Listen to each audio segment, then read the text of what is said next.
Boa tarde, pessoal, tudo bem? Seguindo orientações, eu tenho que ficar dentro do trilho, né? Então, se eu sair do trilho ou da linha, me avisem. Então, me chamaram para vir aqui hoje falar um pouco para vocês sobre inovação em comunidades. Não tenho slides, não gosto muito, então eu já até evito. A minha capacidade de design é talvez bem pior do que a da Lala, então eu já evito um pouco fazer esse tipo de coisa. Mas vamos lá. Um pouco sobre comunidade, um pouco de conceito, só para a gente colocar todo mundo no mesmo patamar, vamos dizer assim.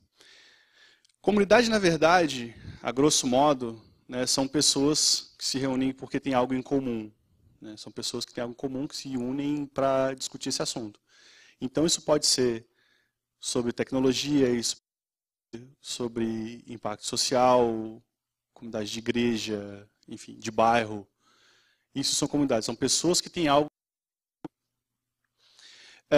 E também tem um lance que envolve muito essa parte de inovação dentro de comunidade, que é também o trabalho voluntário. Muita gente acha que trabalho voluntário é só ir ali e, né, vamos dizer assim, brincar com uma criança numa creche, enfim.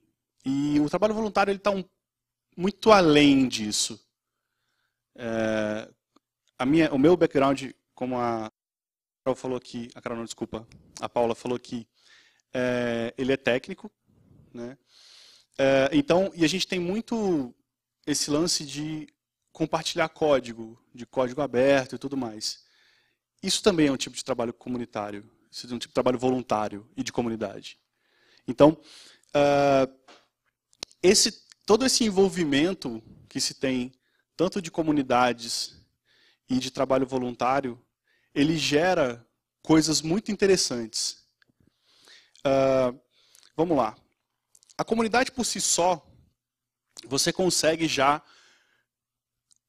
discussões interessantes sobre determinada coisa. Vamos lá. Uma comunidade que eu faço parte, gosto muito, por sinal, é do PHP de São Paulo. PHP, para quem não sabe, é uma linguagem de programação. A gente tem um grupo aqui em São Paulo. Eu fiz parte da organização dele por muito tempo. Hoje eu já estou um pouco afastado, mas ajudei bastante. E a gente geralmente vai para os encontros e tudo mais para discutir sobre PHP, para falar sobre PHP e outras coisas relacionadas a PHP. Quando você fica só nessa sua comunidade, você tem inovação, mas você fica um pouco fechado dentro daquele seu assunto. Uma coisa interessante que aconteceu envolvendo a comunidade PHP, ela chama, por exemplo, o WordPress, que é uma, vamos dizer assim, uma subcomunidade. Quando comunidades, isso voltando um pouco, falando um pouco de história e tudo mais, existiam comunidades, por exemplo, você tem as comunidades antigamente, vamos lá, tinha as pessoas, as índias produziam lá tecidos e tudo mais, os navios iam lá para fazer o escambo, né, a troca de ideias e tudo mais. Essa integração de comunidades conseguiu gerar coisas mais interessantes. Por quê? Mentes que pensam coisas diferentes, que têm assuntos diferentes, que têm motivos comuns diferentes, começaram a conversar sobre o que elas tinham em comum. E começou a surgir outras coisas. Há um tempo atrás, quando foi que surgiu particularmente o WordPress, quando nasceu, mas foi mais ou menos assim. Foram pessoas que conheciam de programação e pessoas que tinham um problema que era, né, nessa época, gerenciamento de conteúdo na internet. Tá? E eles falaram, putz, vamos juntar isso aqui e vamos fazer alguma coisa para resolver esse problema? Então eles começaram a pensar mais fora da caixa. Eles começaram a inovar em cima disso. Em cima de WordPress, enfim, de outras coisas, você tem também outros exemplos. Vamos lá. Você tem um sistema, hoje, ele é usado para ensino. Não é o melhor, não vou dizer, que também, por um acaso, é em PHP, que foi o Moodle. É o Moodle, na verdade. Não sei quem trabalha com ensino aqui, mas pode conhecer. Ele também é uma ferramenta que nasceu de comunidade, que falaram, cara, eu estou precisando melhorar isso aqui, eu preciso mudar a forma de ensino. Do jeito que está, não dá. E eles começaram a pensar em forma de modificar isso. Criaram o Moodle. E isso tudo que eu estou falando, tanto o WordPress, o Moodle, você tem fácil acesso. E eles não são pagos. Falei, putz, mas como assim? É meio que quando você envolve pessoas, envolve comunidade, cada um dá o seu trabalho um pouquinho do que entende naquele sistema, seja a parte, mas eu tenho que saber PHP para contribuir com o Moodle, por exemplo, e melhorar um pouco mais essa ferramenta de ensino. Não. Não necessariamente. Você pode sim ser um programador PHP e trabalhar com isso. Mas você pode também ser um cara de projeto, ou um tradutor, ou uma pessoa de negócio, não sei. Você pode ser um especialista em implementação, por exemplo.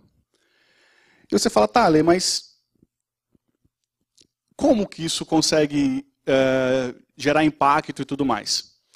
Tem uma escola no Espírito Santo, eu não vou lembrar o nome exatamente agora, mas então vou evitar falar, mas ela fica no centro de Vitória. E ela fica posicionada, é uma escola estadual, e ela fica posicionada... o centro de Vitória, ele é meio, para quem não conhece Vitória, você tem um centro antigo e meio que no meio do centro você tem uma comunidade carente. E essa escola fica mais ou menos no meio dessa comunidade. E aí, alguns educadores começaram a falar, cara, a gente tem pessoas muito boas aqui, a gente tem alunos muito bons, tem professores muito bons, mas a gente não tem material, a gente não tem suporte do governo do estado. Como que a gente consegue resolver? E aí foi um dos meus primeiros contatos com esse pessoal, porque eu fazia parte lá no Espírito Santo, lá em Vitória, de uma comunidade de software livre, e eles vieram conversar com a gente. Pô, vocês trabalham com software livre, como é que é isso? Eu fiquei sabendo que tem algumas ferramentas que a gente consegue trabalhar junto, usar e tudo mais. E aí, a gente sentou com esse educador e começou a conversar. Ele era, se não me engano, ele era coordenador, alguma coisa assim da escola, orientador da escola. A gente teve uma reunião com o pessoal da direção e o pessoal, alguns amigos, apresentaram o Moodle. Que fique bem claro, o Moodle foi criado por uma comunidade que nem eu sei quem foi o criador do Moodle. Ele é um código aberto na internet. Eles fizeram uma modificação para essa escola. Hoje eles conseguem, da última vez que eu conversei com eles, na verdade, não sei se exatamente hoje ainda está do mesmo jeito, mas hoje eles usam o Moodle para todas as provas, e eles eliminaram o consumo de papel. Então as avaliações são todas feitas nos computadores. Mas eles não tinham suporte do governo para computador, como é que eles resolveram isso?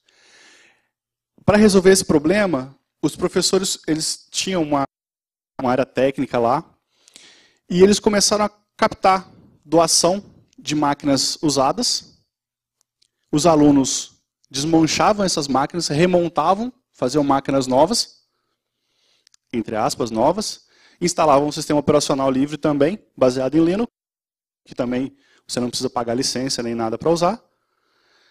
E eles aplicavam a prova nesse sistema. Resumindo, hoje eles não conseguem atender toda a demanda que eles têm. Economizaram no papel e melhoraram muito, muito a qualidade de ensino. Porque o que faltava para eles era ferramenta. Eu já vi professor falando, numa época lá, que eles deixavam de dar prova porque eles não tinham papel para rodar as provas, as avaliações. Isso era um problema lá. Eles não tinham material para isso. Então, como que... E em cima disso, foi criada uma comunidade bem particular dessa escola, que eram os que trabalhavam com o software livre de sistema operacional e dos que trabalhavam modificando o Moodle. E eles começaram a se envolver com a comunidade global de Moodle e começaram a compartilhar coisas que eles faziam. Então, isso, não sei se isso teve impacto em outros lugares, mas o fato é, compartilhando isso que eles fizeram, essas modificações que eles fizeram, eles conseguiram talvez impactar em outro lugar que estava com o mesmo problema. Então, esse lance de comunidade e de inovação em comunidade é muito importante, e é muito importante quando as pessoas também falam. A gente tem hoje, dentro do Google, eu trabalho com a parte de comunidades lá. Então, todas as comunidades de desenvolvedores ficam com a nossa área de Developers Relations, e hoje a gente tem mais ou menos 34 grupos. E esses grupos, além das suas próprias comunidades, suas comunidades locais, a gente tem algumas coisas que são tanto nacionais quanto globais. E é um negócio muito legal que ninguém tem essa de My Precious. Não tem tipo, foi eu que fiz, tá aqui, não vou compartilhar com ninguém. E é um negócio... Cara, eu olhei para o lado, tem um fantasma ali, ó. Tá tudo preto e tem uma luz vindo do fundo, assim, ó. Eu olhei umas 2 vezes para ter certeza que eu não estava vendo coisa. Obrigado pelo susto, Paulo. Enfim, eles não têm muito isso. Então, o que acontece? Por exemplo, eu tenho uma comunidade em Aracaju. Tá? E eles estavam com eles tiveram uma experiência ruim. Vamos lá. A comunidade Juiz de Fora tiveram experiência ruim com credenciamento em evento. Tá. Você já tá me... Já deu 20 minutos já? Puta merda, falei pra caramba. Eu acho que é treta dela, não falei 20 minutos ainda não, hein? Enfim. Então vamos falar rápido, né? E aí, eles compartilham as coisas que eles usam. Então, por exemplo, o pessoal do Rio teve um problema muito sério com credenciamento e tudo mais. Eles compartilham na lista o problema e a solução que tiveram. Esse compartilhamento ele vai impactar em um grupo que está em Manaus, por exemplo. E assim funciona com comunidade de código e tudo mais. Tá? Então, hoje, todo o nosso trabalho, por exemplo, dentro do Google, o meu trabalho lá, a nossa equipe lá, na verdade, contando com um cara que ele é agregado de outra equipe, nós somos em 4. Eu falo que ele é agregado porque ele faz parte de Developer Relations, está ali atrás, mas ele não é exatamente da nossa área. Ele é Developer Relations, mas ele não é regional, vamos dizer assim. Somos em 4. Então, todo o trabalho que a gente faz hoje, tanto o trabalho para ajudar comunidades, a gente tem um trabalho legal, social e tudo mais, com a parte de desenvolvedores, a gente depende de comunidades. Então, a gente tenta incentivar o máximo que a gente pode isso. Porque se você olhar grandes projetos de impacto social ou não, eles nasceram abertos, e eles nasceram querendo resolver um problema, ter algum tipo de impacto na sociedade. Vide o próprio Google, que a grande sacada dele foi organizar o conteúdo na internet. Só isso. Fica mais fácil para as pessoas acharem conteúdo na internet. Certo? Eu tinha que falar alguma coisa que a Mariana pediu para me falar aqui. Sim, lembrei.